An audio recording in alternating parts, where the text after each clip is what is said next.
તો કોંગ્રેસ નેતા રાહુલ ગાંધીએ અમદાવાદમાં કોંગ્રેસ કાર્યાલયથી મોટો દાવો કર્યો છે। તેમણે કહ્યું કોંગ્રેસ પાર્ટી ગુજરાતમાં જીતશે। આ સાથે તેમણે મહાત્મા ગાંધીને યાદ કરતા કહ્યું મહાત્મા ગાંધીએ કહ્યું હતું ડરો મત ડરાવો મત, એટલે કોંગ્રેસનું નિશાન પંજો છે, પંજો એટલે ડરો મત। વધુમાં તેમણે કોંગ્રેસ કાર્યાલય પર કરેલા પથ્થરમારા અંગે કહ્યું કે કોંગ્રેસની ઓફિસે જે રીતે તોડવામાં આવી છે એવી જ રીતે સરકાર તોડીશું અને કોંગ્રેસ ગુજરાતમાં જીતશે। मैं आपको बता रहा हूं, कांग्रेस पार्टी गुजरात में जीतेगी और गुजरात से ही नई कांग्रेस पार्टी बनेगी, क्योंकि कांग्रेस पार्टी मैं गहरी बात बोल रहा हूं, मैं ऐसी आलतू फालतू बात नहीं करता हूं। જિલ્લાના ભાલ પંથકમાં નવા નીરની આવક થતા દેવાડિયા નજીક આવેલા કોઝવે પર કાળુભાર નદીના પાણી ફરી વળ્યા હતા। પાણી ફરી વળતા રસ્તો બંધ કરવાની ફરજ પડી। પાળિયાદ, દેવડિયા, રાજગઢ સહિતના ગામો સંપર્ક વિહોણા થયા છે। ગઈકાલે ઉપરવાસના વિસ્તારોમાં ધોધમાર વરસાદ વરસતા નદી બે કાંઠે વહી રહી છે।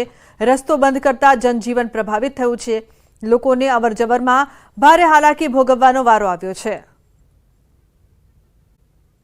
महत्वपूर्ण समाचार की जो बात करिए तो आ झड़पी युग में पण वडोदरा शहर में एक ओवरब्रिज बनावता 5 वर्ष वीती गया छत्ता काम अधूरू है, जेना कारणे लोकोने मुश्केलीओनो सामनो करवानो वारो आव्यो छे। विकासनी मोटी मोटी वातो करता वडोदरा पालिकाना सत्ताधीशो नागरिकोने 5 वर्षे पण एक ब्रिज न आपी शकता विकासना तमाम दावा पोकळ साबित थया छे। माजलपुरथी अटलधारा विस्तारना खिसकोली सर्कल तरफ रेलवे ओवरब्रिजનું કામ વર્ષ 2020 થી ગોથે ચડ્યું છે। કોર્પોરેશન દ્વારા રચના કન્સ્ટ્રક્શન નામના કોન્ટ્રાક્ટરને આ કામગીરી આપવામાં આવી હતી। 47 કરોડના ખર્ચે બ્રિજનું કામ અપાયું, જે કામ પૂર્ણ કરવાની સમયમર્યાદા 18 મહિનાની હતી, પરંતુ આજે 4 વર્ષથી વધુ સમય વીતી ગયા છતાં બ્રિજનું કામ હજુ અધૂરું છે। ત્યારે કોર્પોરેશન હવે રેલવે વિભાગનું બહાનું કાઢીને જવાબદારીમાંથી છટકે છે। રેલવે અને પાલિકાના અધિકારીઓના સંકલનના અભાવે લોકોને હાલાકીનો સામનો કરવો પડી રહ્યો છે। ત્યારે વહેલી તકે આ બ્રિજ ચાલુ થાય તેવી લોકો માંગ કરી રહ્યા છે। હવે જોવું રહ્યું કે તંત્ર લોકોની તકલીફ હલ કરે છે કે પછી આમ જ વધારે છે। કોન્ટ્રાક્ટરની બેદરકારીને લીધે એકચ્યુઅલી 4 વર્ષ પહેલા એનું ખાતમુહૂર્ત કરવામાં આવેલું, તો પછી આ 3 વર્ષ પહેલા મેયરશ્રીને રજૂઆત કરી તો મેયરશ્રી પોતે જાતે આ રેલવેનું કામ ચાલુ કરાવડાયું અને તા પછી બી રેલવેના કોન્ટ્રાક્ટરે હજુ બી કામ પૂરું નહીં કર્યું અને આજે વર્ષ થવા આવ્યું। મેયર સાહેબ તો 6 મહિના પછી બીજા મેયર સાહેબ આવી જાય પણ તો હજુ આ ચાલુ નહીં કર્યું। દરબાર ચોકડી આગળ જે અત્યારે બ્રિજ બને છે એમાં બી ખૂબ મોટા વિલંબ થયા છે। કોર્પોરેશન અને રેલવે વચ્ચે ડિપાર્ટમેન્ટ વચ્ચે કોર્ડિનેશન નથી, ડિઝાઇન્સ એપ્રુવલના ઇશ્યુઝ આવે છે, પણ આ તમામ વસ્તુ સોર્ટ આઉટ કરીને ગ્રાઉન્ડ પર કામ શરૂ કરવું જોઈએ એવું અમે સ્પષ્ટ માનીએ છીએ। મહત્વપૂર્ણ સમાચાર, નવસારીમાં વરસાદના કારણે રોડ રસ્તા તેમજ હાઈવે પર મસમોટા ખાડા પડી ગયા છે। નેશનલ હાઈવે 48 પર ખાડાના કારણે ટ્રાફિક જામના દ્રશ્યો જોવા મળ્યા હતા। લગભગ 1 કિલોમીટર સુધી ટ્રાફિક જામ સર્જાયો હતો। તો મસમોટા ખાડા પડતા વાહન ચાલકોને ભારે હાલાકી પડી રહી છે। રસ્તા પર ગાડીઓ બંધ પડી રહી છે, વાહનોને નુકસાન થઈ રહ્યું છે। ઊન ગામ પાસે ટ્રાફિક જામ થતા ગ્રામ્ય પોલીસ અને NHAIની ટીમ કામે લાગી છે। ટોલ ભરવા છતાં વાહન ચાલકો મુશ્કેલીઓનો સામનો કરી રહ્યા છે। હાઈવે ઓથોરિટીની કામગીરી નિષ્ફળ દેખાઈ રહી છે, તો વાહન ચાલકોમાં ભારે રોષ જોવા મળી રહ્યો છે। मुकुल वासनिक जी, शक्ति सिंह गोयल जी, अमित चावड़ा जी, दीपक बाबरिया जी, शैलेश परमार जी, जगदीश ठाकुर जी, सिद्धार्थ पटेल जी, अमी याग्निक जी, लालजी देसाई जी, हिम्मत सिंह पटेल जी, जिग्नेश मेवानी जी, इंद्र विजय जी, इमरान खेडावाला जी, ललित भाई, लाला भाई पटेल जी, मतलब हमारे सारे के सारे सीनियर नेता और हमारे प्यारे कार्यकर्ता, बब्बर शेर टाइगर, आप सबका यहां मैं बहुत दिल से स्वागत करता हूं।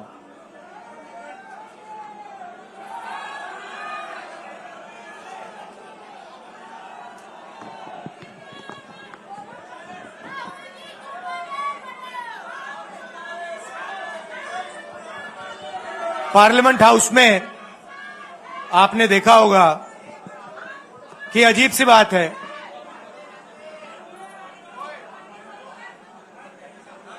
बीजेपी की जो पूरी मूवमेंट थी, राम मंदिर की, अयोध्या की मूवमेंट थी। सही बात। शुरुआत अडवाणी जी ने की थी, रथ यात्रा हुई थी, उसमें आपने अडवाणी जी को रथ पे देखा था।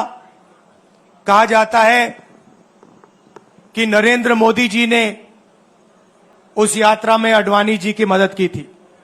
इनकी शुरुआत वहां हुई, राइट? ठीक है। रथ यात्रा चली और पार्लियामेंट में मैं सोच रहा था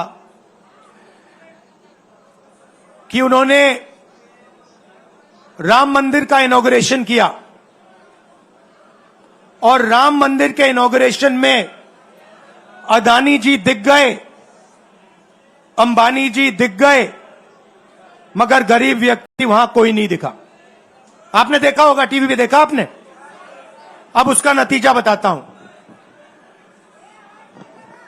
पार्लियामेंट में मैं यहां बैठता हूं, यहां पे अयोध्या के एमपी बैठते हैं। देखा आपने उनका चेहरा, इंडिया गठबंधन के हैं, है ना। मैंने उनसे पूछा कि भैया आप मुझे एक बात समझाओ, ये बीजेपी ने अपनी पूरी पॉलिटिक्स अयोध्या की पॉलिटिक्स थी। चुनाव के पहले इन्होंने राम मंदिर का इनॉग्रेशन किया, राम भगवान को पॉलिटिसाइज करने की कोशिश की, मीडिया में फैला दिया। मैंने उनसे पूछा भैया एक बात बताओ, यह हुआ क्या कि उन्होंने राम मंदिर का इनॉग्रेशन किया और इंडिया गठबंधन अयोध्या में चुनाव जीत गया, यह हुआ क्या? और मुझे जवाब उन्होंने दिया, मैं ये जवाब आपको देना चाहता हूं। उन्होंने कहा राहुल जी, मुझे पता लग गया था, तकरीबन 6 महीने पहले मुझे पता लग गया था कि मैं अयोध्या से लड़ूंगा, और जिस दिन मुझे पता लगा उस दिन मुझे यह भी मालूम था कि मैं सिर्फ लड़ूंगा नहीं, इंडिया गठबंधन अयोध्या से जीतने जा रहा है। मैंने कहा कि आपको कैसे मालूम? पूरी देश में, मीडिया में, सब जगह राम मंदिर का इनॉग्रेशन हुआ, तो आपको कैसे मालूम? उन्होंने कहा कि राहुल जी, जब मैं अयोध्या में लोगों से बात करता था तो मुझे अयोध्या के लोग सिर्फ 2-3 चीजें कहते थे।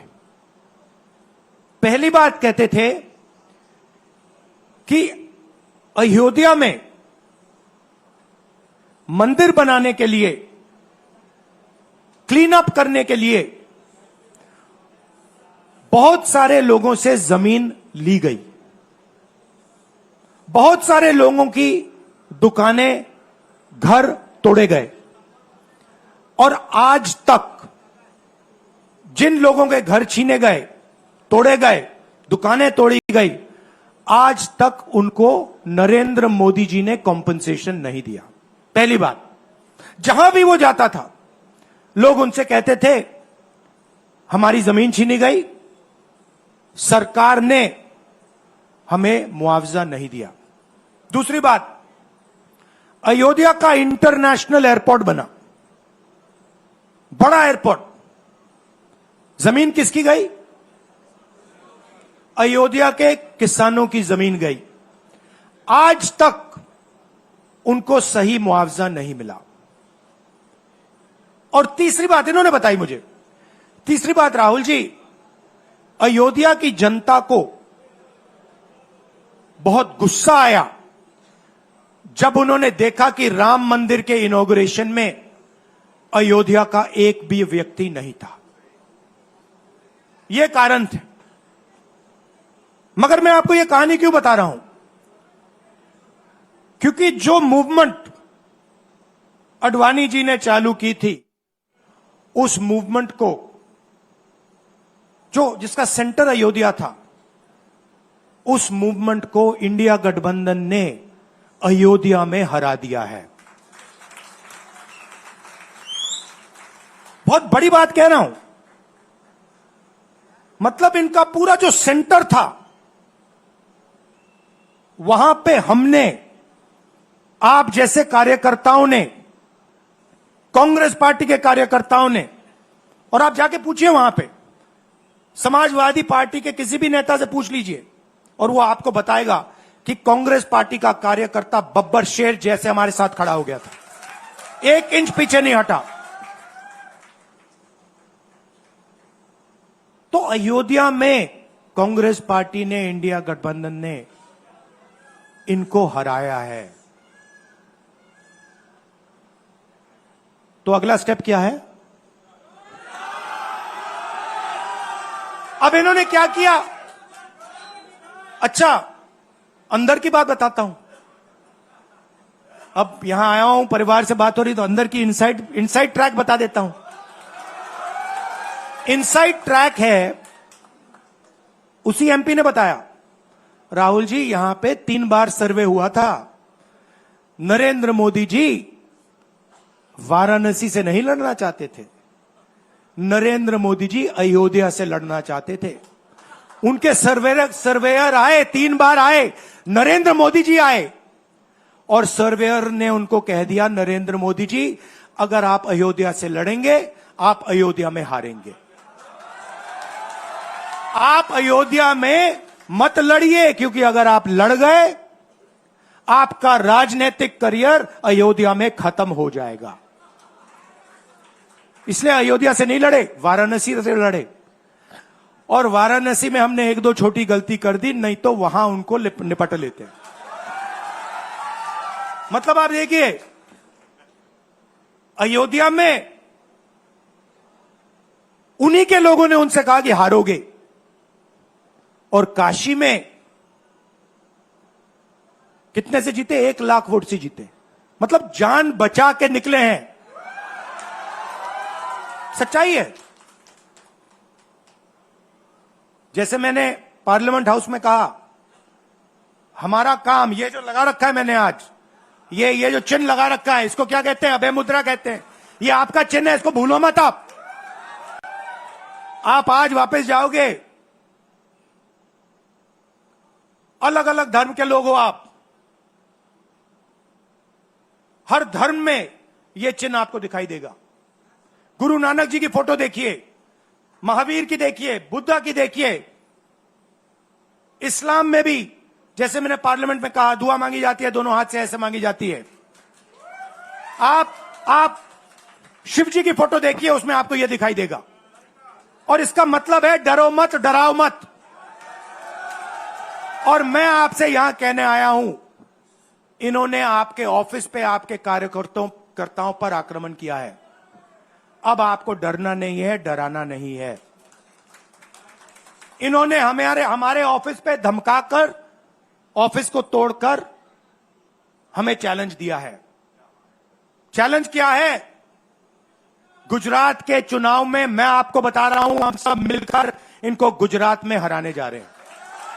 जो हमने कहा, और लिख के ले लो, कांग्रेस पार्टी की जो आत्मा है वो गुजरात के चुनाव में लड़ेगी, और नरेंद्र मोदी और बीजेपी को गुजरात में, जैसे हमने अयोध्या में हराया है, वैसे ही हम गुजरात में इनको हराने जा रहे हैं।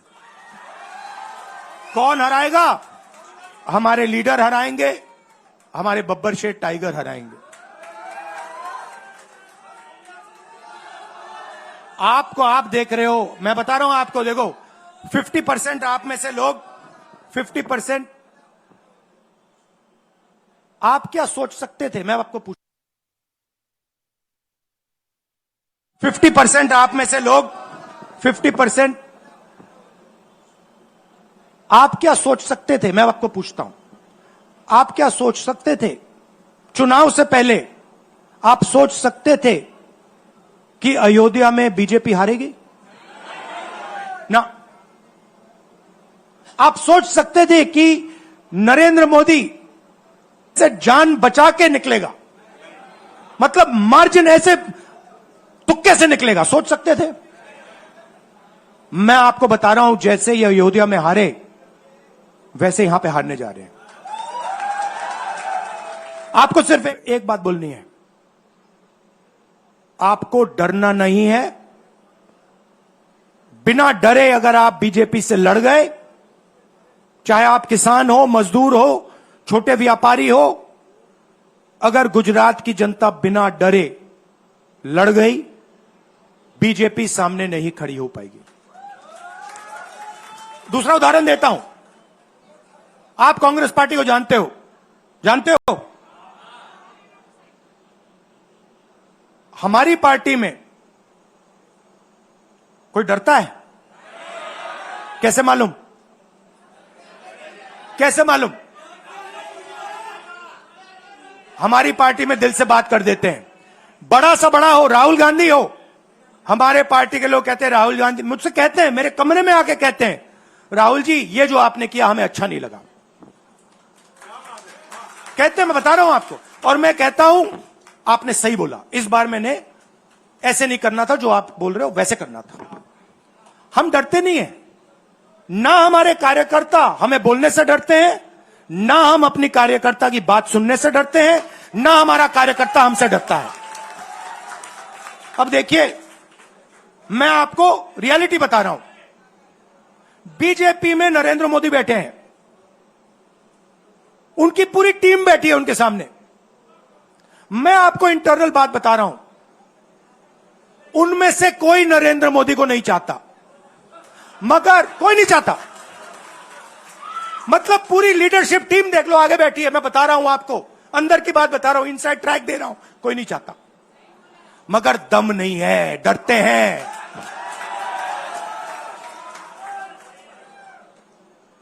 अगर नरेंद्र मोदी जैसा लीडर कांग्रेस पार्टी में होता, पूरी कांग्रेस पार्टी खड़े हो जाती, कहती है नहीं हम डरते नहीं है, हटो यहां से। मगर उनकी पार्टी में दम ही नहीं है, उनके कार्यकर्ताओं में दम नहीं है। आप देखो ना, एक आदमी खड़ा है वहां पे, सबकी हवा निकल गई, मतलब हम डरते नहीं है, हटो यहां से। मगर उनकी पार्टी में दम ही नहीं है, उनके कार्यकर्ताओं में दम नहीं है। आप देखो ना, एक आदमी खड़ा है वहां पे, सबकी हवा निकल गई, मतलब कार्यकर्ताओं की हवा निकल गई, आरएसएस की हवा निकल गई, सारे लीडर्स की हवा निकल गई। सच बोल रहा हूं ना।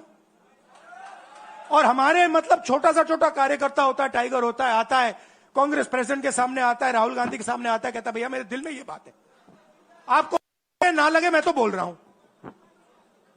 तो ये है कांग्रेस पार्टी। अंग्रेजों के साथ ये खड़े हो गए थे सारे के सारे आरएसएस वाले। हम लड़े थे, हम लड़े थे, हमने कहा, देश से हमने कहा था डरो मत, डराओ मत, हमने कहा था। बीजेपी के लोगों ने हाथ जोड़ के कहा था भैया डर गए हम, जो करना है कर लो।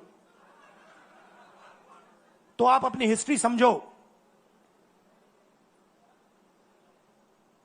जो डर की भावना होती है ना, वो आप में नहीं है, उनमें है। और इसी के कारण मैं आपको बता रहा हूं, कांग्रेस पार्टी गुजरात में जीतेगी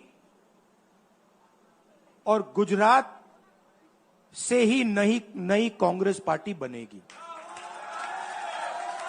क्योंकि कांग्रेस पार्टी, मैं गहरी बात बोल रहा हूं, मैं ऐसी आलतू फालतू बात नहीं करता हूं। देखिए, कांग्रेस पार्टी बनी कहां थी? मतलब हमारे जो सबसे बड़े नेता थे, जिन्होंने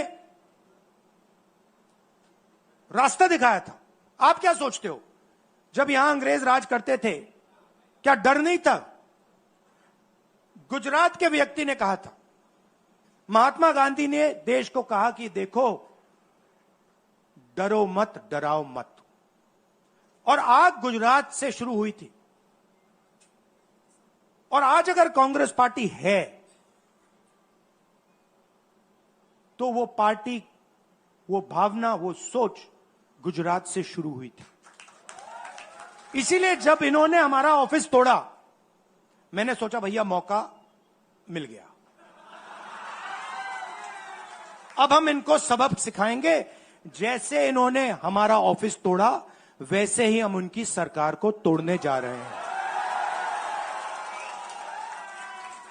अच्छा, अब मैंने दरोमत की बात करी, मगर एक शिकायत भी है, एक शिकायत भी है। यह भी नहीं है कि कांग्रेस पार्टी गुजरात में कमियां नहीं है, ये कहना पड़ेगा, कहना पड़ेगा। कमी क्या है?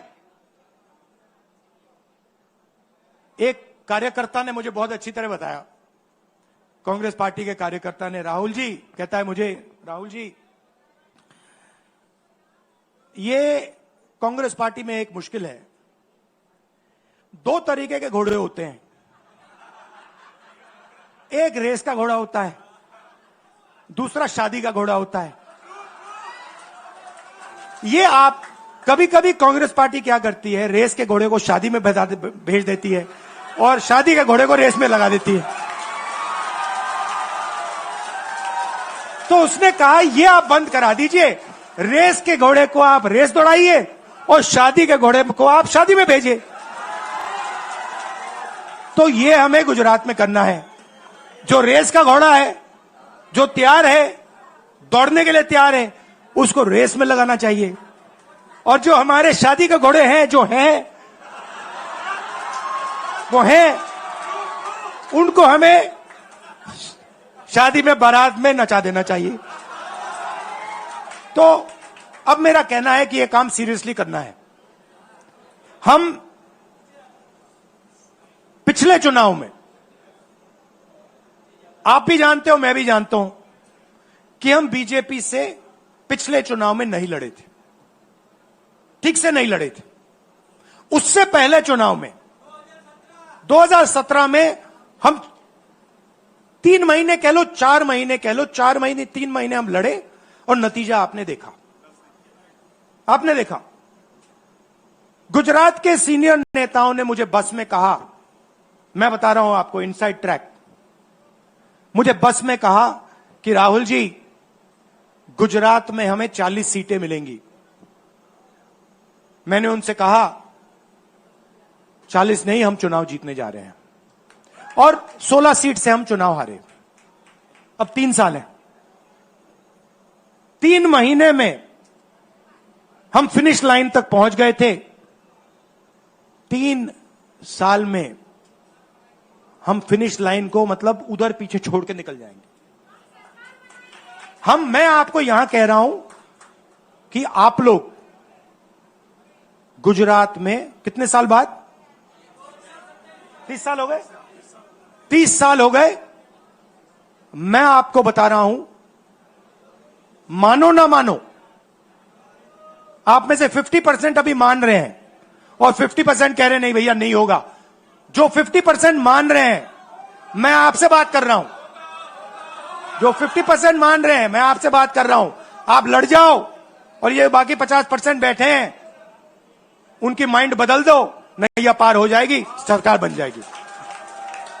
और मैं आपसे कहना चाहता हूं कि एआईसीसी की टीम, राहुल गांधी, मेरी बहन, सारे के सारे सीनियर लीडर आपके साथ यहां खड़े होंगे, आपके साथ मिलकर इनकी सरकार को तोड़ेंगे। आपने बहुत सहा है, बहुत लाठियां खाई हैं, बहुत अपमान हुआ है आपका, गालियां खाई हैं आपने, अब बहुत हो गया। अब इनको हमें सबक सिखाना है और हम इनको हराने जा रहे हैं। और नफरत से नहीं, मोहब्बत से आप देखना, मोहब्बत से हम इनको हराएंगे। कैसे? क्योंकि नरेंद्र मोदी जी का जो विजन था, वो गुब्बारा जो था वो फट गया है, फटाक से वो फट गया है। आप सोचिए, पार्लियामेंट हाउस में नरेंद्र मोदी वहां बैठे, मैं यहां, और मैंने प्रधानमंत्री जी से उनके सामने कहा कि नरेंद्र मोदी जी, आप एक व्यक्ति भी नहीं कह सकता हूं, पता नहीं आप क्या हैं, क्योंकि आपने ही कहा कि मैं नॉन बायोलॉजिकल हूं, मैं बायोलॉजिकल नहीं हूं, और मेरा सीधा डायरेक्ट कनेक्शन है